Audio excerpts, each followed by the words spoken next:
दोस्तों, आज हम आपको स्कूल में पढ़ने वाली बच्ची का एक ऐसा वाकया सुनाने वाले हैं जिसे सुनकर आप हैरान रह जाएंगे। अगर वीडियो को लाइक नहीं किया है तो इसे लाइक जरूर कर दें। तो आइए शुरू करते हैं। शबाना नाम की औरत अपनी कहानी बताते हुए कहती है कि मैंने अपने ससुराल वालों से, यहां तक के अपने रिश्तेदारों से भी लड़ झगड़ कर अपनी बेटी को स्कूल भेजा था। वो लोग तो उसकी तालीम के खिलाफ थे, लेकिन कुछ दिनों से उसकी हरकतें बहुत मशकूक हो गई थीं।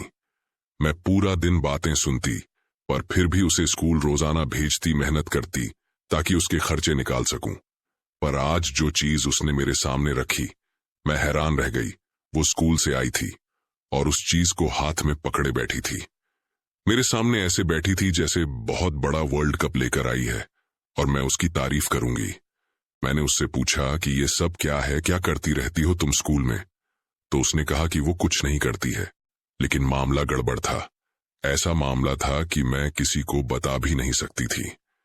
एक दिन मैं उसके स्कूल चली गई और दूर से देखकर ही पता चल गया कि वो क्या कर रही थी। पास जाने की हिम्मत नहीं थी, लेकिन वो मंजर मुझे मार डालने के लिए काफी था, क्योंकि मेरी बेटी मेरा नाम शबाना है। मैं अपनी जवानी में बहुत खूबसूरत होती थी, इतनी खूबसूरत कि मेरे शौहर ने जब मुझे देखा तो सबके सामने ये कह दिया कि उसे दहेज नहीं चाहिए, बस ये लड़की उसके निकाह में दे दी जाए। हम दोनों की शादी हो गई और मैं घर आ गई। पर इस बात के लिए मेरी सास ने मुझे कभी माफ नहीं किया कि मैं कुछ भी लेकर नहीं आई। मेरे माँ बाप ने मुझे कुछ नहीं दिया था, जबकि बाकी बहनों को कुछ ना कुछ तो दिया ही था। उन्होंने कहा कि जब तुम्हारे शौहर ने इनकार कर दिया तो फिर हम कुछ क्यों दें। मेरे शौहर ने कहा था कि वो सारा सामान खुद बना लेगा, लेकिन फिर हालात ऐसे आ गए कि हम ज्यादा सामान नहीं खरीद सके। अल्लाह ने एक बेटा दिया था जो अब 17 साल का हो गया था। वो दूसरे शहर में अपने बाबा के साथ ही काम करता था। उसके बाद अल्लाह ने मुझे एक बेटी भी दी थी, वो भी अब जवान हो रही थी। हमने उसका नाम शाहीन रखा। उसने जब 5 क्लास पढ़ ली तो मेरी सास और बाकी देवरानियों जेठानियों ने कहा कि अब इसको घर पर बिठाओ, इसे घर के काम सिखाओ। ये जवान हो रही है, लेकिन मैं चाहती थी कि मेरी बेटी कम से कम भी 12 जमाते तो पढ़े। आजकल 5 क्लासों को क्या समझा जाता है। इसीलिए मैंने उसे हाई स्कूल में दाखिल करवा दिया। वो भी पढ़ाई करना चाहती थी और उसे भी पढ़ने का बहुत शौक था, लेकिन हमारे उस गांव में कोई सरकारी स्कूल नहीं था। यहाँ तो किसी ने खुद ही एक स्कूल बनाया था जिसमें ज्यादा लड़कियां नहीं थीं, जगह भी कम थी, क्योंकि गांव के लोग अपनी बच्चियों को ज्यादा नहीं पढ़ाते थे। मैंने उसे कहा कि मेरे पास फीस के पैसे नहीं है, आप थोड़ी मेहरबानी नहीं कर सकते। उसकी मालकिन भी एक औरत थी। उसने कहा कि मैं खुद बड़ी मजबूर हूं, नहीं तो कुछ कर लेती। मैंने इस स्कूल का किराया भी देना होता है और बिजली का बिल भी। मैंने उसकी मजबूरी को समझा और कहा कि ठीक है, कहीं से कुछ ना कुछ कर लूंगी।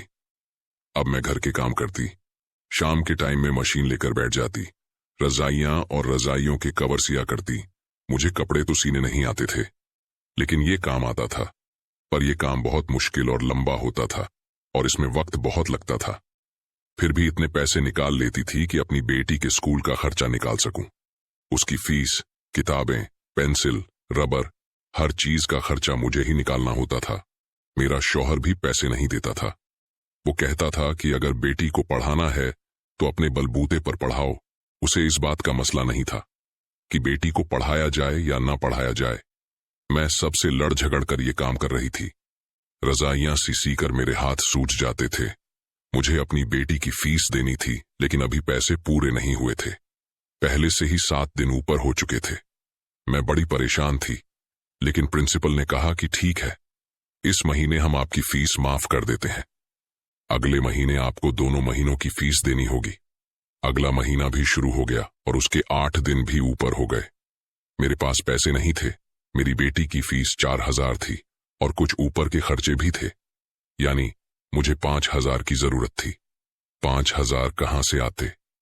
शौहर से बात की तो उसने कहा कि मैंने तो तुम्हें पहले ही कहा था कि मैं 1 रुपया नहीं दूंगा। मैंने कहा कि उसके लिए नहीं तो मेरे अपने खर्चे के लिए दे दो। उसने कहा कि तुम्हारे खर्चे के लिए नहीं है, तुम अभी सब्र करो। मैंने सोचा था कि थोड़े बहुत पैसे देगा तो मैं अपनी बेटी की फीस दे दूंगी, कपड़े वगैरह नहीं बनाऊंगी। लेकिन उसने मुझे पैसे नहीं दिए।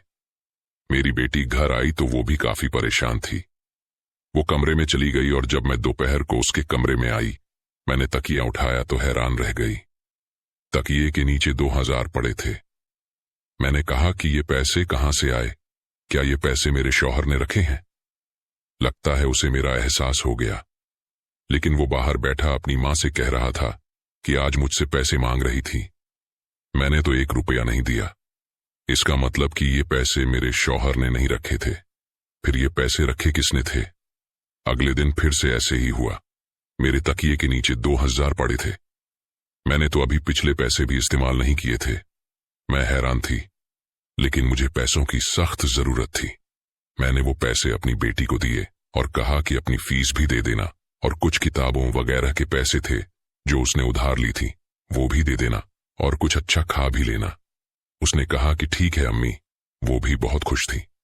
पैसे लेकर जाने लगी कि अचानक से वापस पलट कर आई और कहा कि अम्मी, मैं आपसे बहुत प्यार करती हूं। वो मेरे गले लग गई। मैंने कहा, मैं भी तुमसे बहुत प्यार करती हूं। मैंने कहा कि बेटी मां की सबसे अच्छी दोस्त होती है। वो स्कूल चली गई। मैंने सोच में पड़ गई, ये पैसे आ कहां से रहे थे? इस घर में ऐसा कोई भी नहीं था जो मेरी मदद करता। तीसरे दिन मैं हैरान तब हुई जब तीसरे दिन भी मेरे तकिए के नीचे 2000 पड़े थे। अब मैं अपने कमरे पर नजर रखने लगी, क्योंकि कोई ना कोई तो जाकर वहां पर ये पैसे रखता ही था। मैंने सारे काम अपने कमरे के पास बैठकर ही किए। बर्तन भी बाहर बैठ के धोए। कपड़े भी मेरे कमरे में सिर्फ मेरी बेटी ही गई थी, और वो भी स्कूल से आने के बाद, क्योंकि वहां पर उसके कपड़े पड़े थे और पूरा दिन वहां कोई नहीं गया था। फिर शाम को मैंने देखा तो वहां पर 2000 रुपए पड़े थे। इसका मतलब कि ये पैसे मेरी बेटी ने रखे थे। पर मेरी बेटी इतने पैसे कहां से लेकर आ रही थी? कहीं मेरी बेटी चोरी तो नहीं कर रही थी? मैं बड़ी परेशान हो गई। मैंने उसकी इतनी अच्छी तरबियत करने की कोशिश की थी। मैंने एक दिन प्यार उसे अपने पास बिठाया और पूछा कि बेटा, तुमने मेरे तकिए के नीचे पैसे रखे थे तो उसकी शक्ल पे ही लिखा था कि जैसे ये उसने किया है। उसने कहा, जी अम्मी, मैंने रखे थे। मैंने कहा कि क्यों रखे थे? उसने कहा, तुम्हारी मदद करने के लिए। अम्मी, मैंने कहा कि पर तुम ये पैसे कहां से लेकर आई? उसने कहा कि मैंने ये पैसे खुद कमाए हैं। मैंने कहा, लेकिन तुम करती क्या हो? उसने कहा कि ये नहीं बता सकती, लेकिन ये पैसे मैंने कमाए हैं। ये मेरे कमाए हुए पैसे हैं। मेरी बेटी अब जवान हो रही थी, खूबसूरत हो रही थी, कमसिन थी, लेकिन बेवकूफ नहीं थी। अपनी उम्र से ज्यादा बड़ी थी, क्योंकि इस घर में उसने अपनी मां को अपने बाप से मार खाते हुए भी देखा था, अपनी दादी से बातें सुनते हुए भी देखा था। उसके अंदर कोई इतना बचपना नहीं था। और ये तो मैं भी जानती थी कि पैसे कमाना कोई आसान काम नहीं था, और वो भी 2000। मैंने उससे कहा कि मेरी बात गौर से सुनना बेटा, ये जो तुम रोज 2000 रुपए, अभी मेरी बात मेरे मुंह में थी कि मेरा शौहर वहां पर आ गया। उसने कहा कि क्या बातें हो रही हैं 2000 रुपए के बारे में? मैंने कहा कि 2000 की जरूरत है, आप दे सकते हैं। मुझे फौरन गुस्सा आ गया।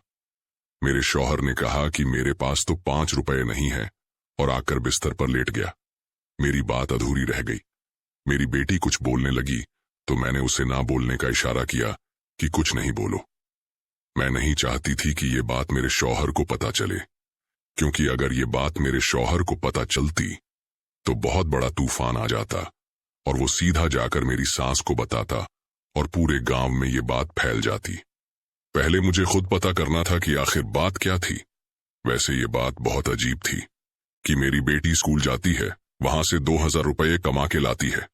आखिर वो स्कूल में ऐसा करती क्या थी? एक दिन मैं उसके स्कूल चली गई। मैंने प्रिंसिपल से पूछा कि यहाँ सब कुछ ठीक है, शाहीन ठीक से पढ़ती तो है, तंग तो नहीं करती। मैंने ये सब कुछ इसलिए पूछा था कि अगर कोई बहुत ही अनोखी बात हुई तो प्रिंसिपल मुझे खुद ही बता देगी। पर उसने कहा कि सब कुछ ठीक है, आपकी बेटी पढ़ाई में भी अच्छी है, और सबके साथ उसका रवैया भी बहुत अच्छा है, इखलाक भी अच्छा है, सबके साथ दोस्ती है, अच्छे तरीके से पेश आती है। इसका मतलब क्या उनको भी कुछ पता नहीं था? एक दिन वो पैसे मेरे शौहर ने देख लिए। उसने कहा कि तुम्हारे पास तो खुद इतने सारे पैसे हैं, तो फिर तू मुझसे पैसे क्यों मांग रही थी? मैं हैरान थी कि ये पैसे तो मेरे लिए वाकई मुसीबत बनने जा रहे थे। अब मुझे झूठ पे झूठ बोलना पड़ रहा था। मैंने कहा कि जमा किए हुए थे, 3 महीने की फीस नहीं थी, बेटी की फीस के पैसे हैं। मेरे शौहर ने कहा कि उसकी फीस हो जाएगी, वैसे भी प्रिंसिपल तुम्हारी दोस्त है। मैंने कहा कि वो मेरी दोस्त नहीं है, वो इस गांव की जरूर है लेकिन वो किसी की दोस्त नहीं है। ये पैसे वापस करो। मेरे शौहर ने वो पैसे अपनी जेब में डाल दिए और कहा कि मुझे भी अभी जरूरत है, बाद में तुम्हें वापस कर दूंगा। मुझे पता था कि अब ये पैसे मुझे वापस मिलने वाले नहीं हैं, लेकिन ये जो भी हो रहा था बहुत ज्यादा अजीब था। मेरे शौहर ने हमेशा मेरे साथ यही किया था। मुझे अपने शौहर के बारे में एक और बात भी पता चली थी, जो मैं अपने दिल में ही दबाए बैठी थी। मैंने किसी को नहीं बताया था कि मेरा शौहर, जो मेरी खूबसूरती देखकर मुझ पर मर मिटा था, जिसने दहेज लेने से इनकार कर दिया था, अब वो मुझसे इतना बदजन और बदगुमान क्यों हो गया था कि दरअसल उसने दूसरी शादी कर रखी थी, और वो भी दूसरे गांव में। वो अक्सर वहां पर जाता था, उसके खर्चे उठाता था। सुना था कि उससे एक बेटा भी था जिसके वो खर्चे उठाता था और बहुत खुश रहता था। मेरे बेटे को भी मेरे शौहर ने अपने इशारों पर नचा लिया था। वो भी मुझसे अच्छे तरीके से बात नहीं करता था और दूसरी माँ के घर भी वो आता जाता था। उसको मेरे शौहर ने बिल्कुल अपनी तरफ लगा लिया था। अब मेरे लिए इस दुनिया में अगर कोई मेरा अपना था तो वो मेरी बेटी ही थी, लेकिन मैं बहुत परेशान थी। ये गांव था, यहाँ पर छोटी छोटी बातें बहुत जल्दी फैल जाती हैं, इसीलिए मुझे सोच समझकर कदम बढ़ाना था। एक दिन मैं स्कूल चली गई। मैंने सोचा कि देखती हूँ कि मेरी बेटी क्या कर रही है, क्योंकि वो पैसे तो स्कूल से ही कमा कर लाया करती थी। पर जब मैं स्कूल गई तो ये बात जानकर हैरान रह गई कि मेरी बेटी तो स्कूल में थी ही नहीं। मैंने उसकी दोस्त से पूछा कि शाहीन कहाँ है। मैं उसकी दोस्त को भी अच्छी तरह से जानती थी। उसने कहा कि हमें नहीं पता, अभी तो छुट्टी होने में थोड़ा टाइम था। मैंने कहा कि क्या वो रोज इस टाइम नहीं होती। उसने कहा कि हमारी आखिरी पीरियड की मैडम ने 3 महीने की छुट्टी ली है, तो आखिरी पीरियड खाली होता है, हम उसमें बैठकर अपनी पढ़ाई करते हैं, और आखिरी पीरियड में शाहीन यहाँ पर नहीं होती है। मैंने कहा कि तुमने ये बात किसी और को बताई है। उसने कहा कि नहीं, मुझे शाहीन ने बताने से मना किया था, लेकिन वो आखिरी पीरियड में गायब हो जाती है। मैंने कहा कि अभी वो कहाँ है। उसने कहा कि मुझे नहीं पता। मैं और ज्यादा परेशान हो गई कि मेरी बेटी कहाँ है और मैं उसे कहाँ तलाश करूं, पर उसने कहा कि वो छुट्टी के वक्त आ जाएगी, आप यहीं पर इंतजार कर लें। वो छुट्टी के वक्त आ जाती है और हमारे साथ ही निकलती है। मेरी बेटी वापस अपनी दोस्तों के साथ ही आया करती थी। मैंने कहा कि नहीं, ऐसे उसे पता चल जाएगा कि मैं उसके पीछे आई थी। मैं घर जाती हूँ। मैं घर चली गई और मेरी बेटी छुट्टी के टाइम आ भी गई। उसने फिर से 2000 रुपये मेरे हाथ पर रख दिए। उसने कहा कि अम्मी, आपने कहा था ना कि तकिए के नीचे नहीं रखना, नहीं तो बाबा देख लेते हैं, इसीलिए ये मैं आपको दे रही हूं। मैंने अपनी बेटी को हैरान होकर देखा। उसने कहा कि क्या बात है अम्मी? मैंने कहा नहीं, कोई बात नहीं है। अगले दिन मैं उसके स्कूल चली गई। जैसे ही आखिरी पीरियड का वक्त हुआ, मैंने देखा कि वो स्कूल की एक टूटी हुई दीवार से अंदर से निकलकर बाहर जा रही थी। मेरे तो हाथ पांव फूल गए। आखिर मेरी बेटी क्या कर रही थी? वो स्कूल से कहाँ जा रही थी, किधर जाती थी? उसने मुझे ये बात क्यों नहीं बताई?